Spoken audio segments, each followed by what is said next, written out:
Assalamualaikum warahmatullahi wabarakatuh.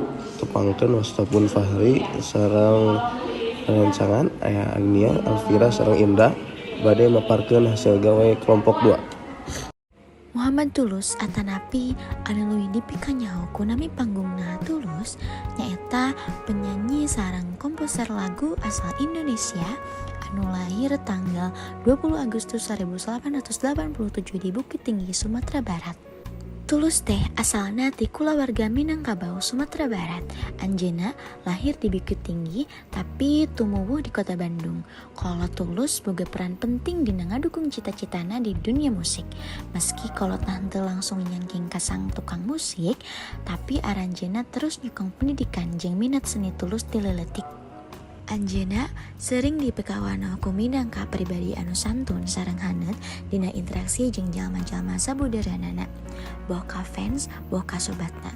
Sanajan geus jadi penyanyi anu sukses, Tulus tetep sederhana teu mintonkeun gaya hirup glamor anu sering dipatalikeun jeung selebritis. Pola pemikiran Tulus condong jero, kreatif jeung reflektif.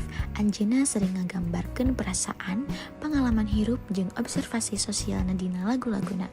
Salah sahijina hal anu katingali jelas dina karya-karya Tulus nyaeta kumaha anjeunna mikirkeun perkara cinta, kahirupan sosial jeung lingkungan ku sudut pandang anu positif tapi realistis. Tulus ngarengsekeun atikan formalna di kota Bandung. Anjeunna kuliah di Universitas Katolik Parahyangan atanapi Unpar, Fakultas Teknik Arsitektur. Sanaos latar tukang akademikna di bidang arsitektur, Tulus nyieun keputusan pikeun ngulik karir di bidang musik anu emang jadi passion utamana. Kan arsitektur anu dipiboga ku Tulus bisa jadi mangaruhan pendekatanana karena seni musik, utamana dina hal kreativitas jeung cara nyusun karya-karyana anu rapi jeung terstruktur. Sanaos anjeunna henteu teras ngagarap karir di arsitektur, pengalaman kuliahna pasti ngabantu dina ngawangun daya pikir anu kritis jeung inovatif dina nyiptakeun lagu.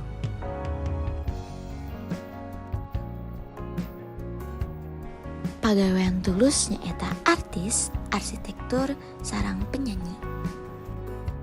Hasil karya atau hasil gawe jeung panglelerna nyaeta Sewindu album Tulus 2011, Kisah Sebentar album Tulus 2011, Sepatu album Gajah 2014, Gajah album Gajah 2014, Monokrom album Monokrom 2016, Pamit album Monokrom 2016, Langit Abu-Abu album Monokrom 2016.